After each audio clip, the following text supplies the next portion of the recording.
47-year-old Chester D. Turner, one of the most prolific in Los Angeles history. Turner is just one of the 3 men responsible for brutally multiple women in the 80s and 90s.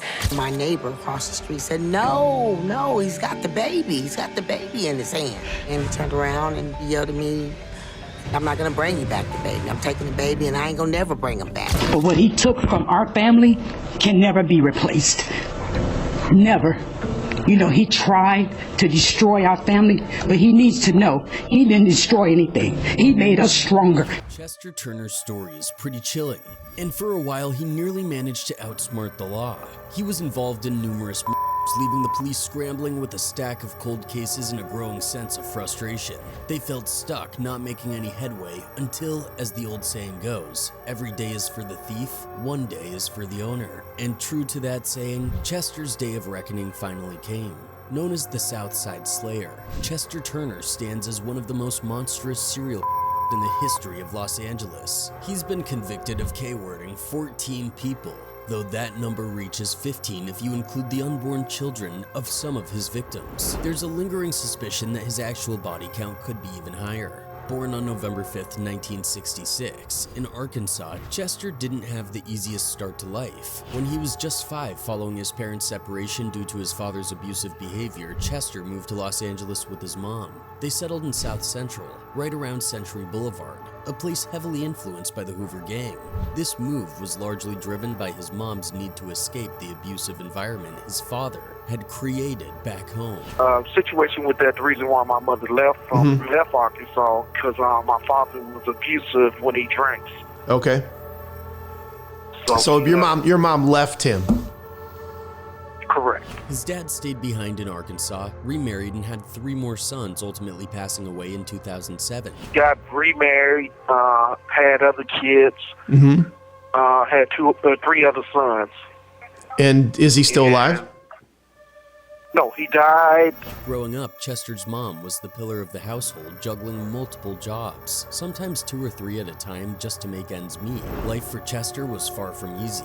He spent a lot of time confined indoors. His mom, perhaps out of fear for his safety or a desire to keep him close, hardly ever let him hang out or do much outside the home. This overprotection might have been her way of shielding him from the harsh realities of their neighborhood, but it also meant Chester had a pretty restricted and isolated childhood. Chester Turner's early life was largely about supporting his mom. He tried to stay on track, attending public schools in Los Angeles, but the structured environment of school did not mesh well with the chaos of his personal life. Eventually, he dropped out of high school, a decision that pushed him closer to the streets and the Hoovers, a local gang that he became involved with. They gave him the street name Tutu, and before long, Chester was caught up in a cycle of violence that led to multiple stints in juvenile hall for various fights and standoffs. They call me, same as my street name is Tutu. That's what they call you? Tutu. And why that? Tutu. Why that? Why Tutu? That's my gang name. As he moved into his 20s, Chester tried to find some stability in conventional work. He landed a job at Domino's Pizza where he worked both as a cook and a delivery person.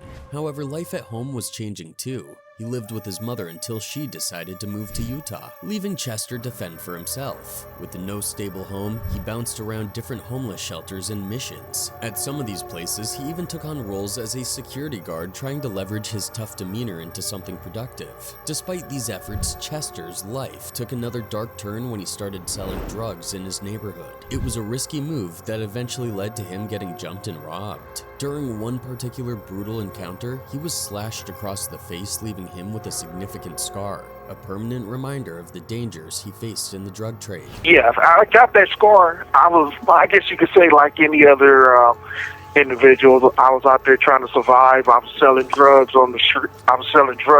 Street.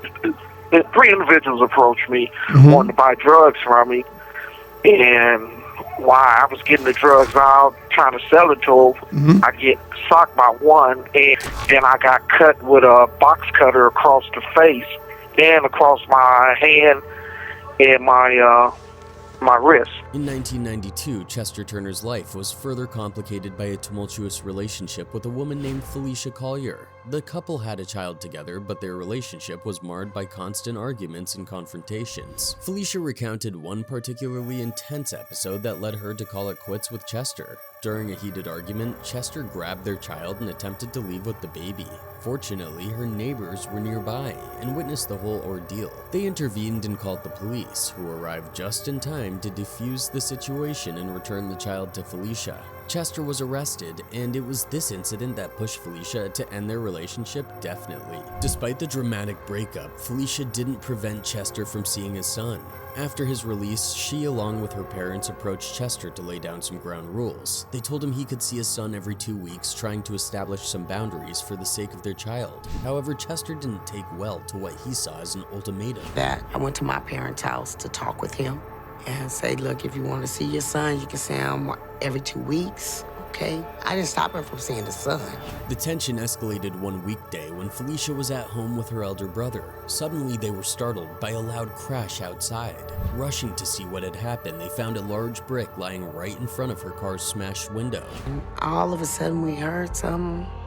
Boom. So what the hell was that? We look outside, a big old brick stuck right in the front of my window sill of my car. They exchanged looks, instantly suspecting Chester was behind this act of aggression. Their suspicion was confirmed moments later when the phone rang. Felicia answered it to hear Chester on the other end, threatening to K-word her. She quickly hung up, but that wasn't the end of it. For the rest of the night, her phone wouldn't stop ringing. Chester kept calling, each time issuing more threats. Oh? I'm a y'all did. I'm gonna enjoy you. Was I scared? Yes, I was scared. I was fearful for my life. Terrified for her safety, Felicia called the police hoping for some protection or a solution. However, the response she received was disheartening. The police informed her that they couldn't take any action as no physical harm had occurred yet. They advised her to call back if something more happened. This left Felicia in a state of fear, feeling vulnerable and unsure about how to handle the ongoing threats from Chester. But then for a while, it seemed like things were settling down between Felicia and Chester Turner. A month after the unsettling incidents, Chester even started dating someone new. Felicia felt a sense of relief when Chester introduced her to his new girlfriend. After a month passed, things quiet down. My mother called and said, girl, Chester got him a girlfriend. I was like, thank God.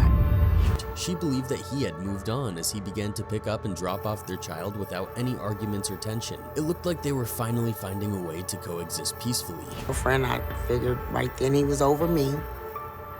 And I believed he was, because things were quiet. He come pick up the baby, drop the baby off, we're not arguing, no problems. However, just when Felicia thought the storm had passed, strange and terrifying events began to unfold. One day, she was driving to run an errand with her child in the car. As she approached a stoplight and pressed on the brakes, she was horrified to find that the pedals sank to the floor without any resistance. The brakes failed to engage, and the car continued to speed forward. I was coming up on the stoplight and I went to hit the brakes. They went straight to the floor. In a panic, she yanked up the emergency brake, managing to bring the car to a stop just in time. Shaken, she called her brother for help. And the car just kept on going, and I went to hit the brakes again. And I said, oh my God. All I could do was pull the emergency brake up until the car stops. When her brother arrived, they inspected the car together and discovered that the brake fluid was leaking and the brake line appeared to have been deliberately cut. Initially, Felicia couldn't bring herself to believe that Chester could be responsible, especially since they had recently been getting along better. However, she would soon discover that this frightening sabotage was indeed his doing. I had my brother to come, and when we looked up under the car, the brake fluid was leaking from my hose. It never dawned on, never in my wildest dream, that it would be him. And even though he told me he was gonna kill it a few months ago and things calmed down, I just thought that he had got some sense. This incident was just the beginning of a series of sinister attempts by Chester to harm her. As his actions escalated, Felicia found herself in increasingly dangerous situations. Eventually, in a desperate bid to defend herself and ensure her survival, Felicia took drastic measures and ended up shooting Chester. Unlike many of his other intended victims, Felicia survived the ordeal. Throughout the years he was committing his horrifying acts, Chester Turner was constantly on the move. His life was a series of transitions between various prisons, the streets of Skid Row, different homeless shelters, the homes of various girlfriends, and the residences of his mother and grandfather. During this tumultuous period, he even fathered 3 or more children. He cleverly used these frequent moves and apparent instability as a smokescreen to carry out his sinister activities without arousing suspicion. Chester Turner's grim series of crimes began with the Andrea triplet. Her lifeless body was found on the morning of May 16, 1993, marking the beginning of a terrifying pattern.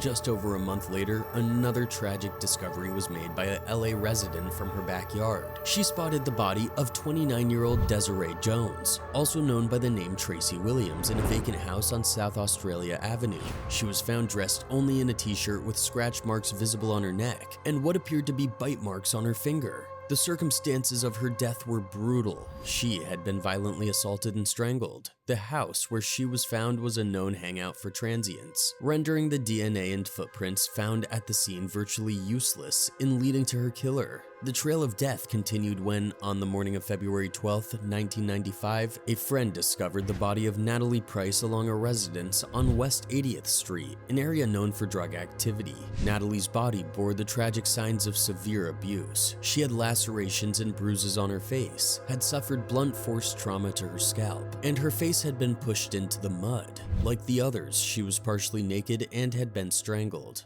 On November 6, 1996, another gruesome discovery was made when the body of 45-year-old Mildred Beasley was found on an embankment next to the 110 freeway, near South Broadway by the Harbor Freeway. She was partially naked, having been shoved through a hole in the fence. She was last seen getting on a bus going to her sister's house, but never made it to her destination. Despite the severity and brutality of his crimes, Chester Turner remained a ghost to law enforcement for a disturbingly long time.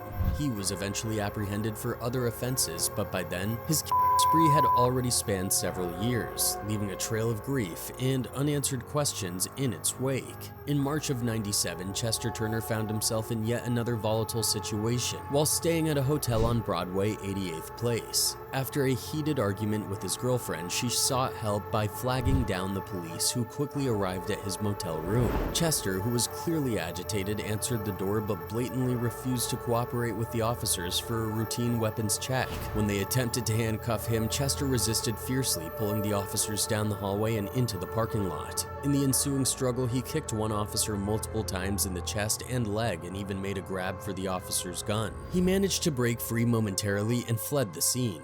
A police search dog was brought in and soon alerted the officers to Chester's presence near an abandoned building hiding within a pile of wood. Despite commands to surrender, Chester emerged violently, attacking the canine with a nearby fiberglass sink. The dog retaliated by biting him, yet Chester continued his assault, charging at an officer despite being hit with 6 rounds from a beanbag shotgun. After a prolonged and violent confrontation, he was finally subdued and arrested, though at the time he was charged with offenses unrelated to murder. Had the officers known they were dealing with a serial many lives might have been saved. After his release, Turner was next reported to be living at the Regal Hotel on 6th Street in 1998, just blocks away from the location of his most recent victim, whose murder fortunately documented. On the morning of February 3, 1998, at 7 a.m., a security guard discovered the semi-naked body of 41-year-old Paula Vance at the back of a vacant business on West 6th and Hope Street. Initially, when paramedics arrived, they presumed she had died from natural causes. However, upon further inspection, detectives decided to review the security footage from the area. The grainy video captured Paula and Chester Turner walking down a hallway together before he attacked her. The assault was brutal, resulting in a broken neck from strangulation.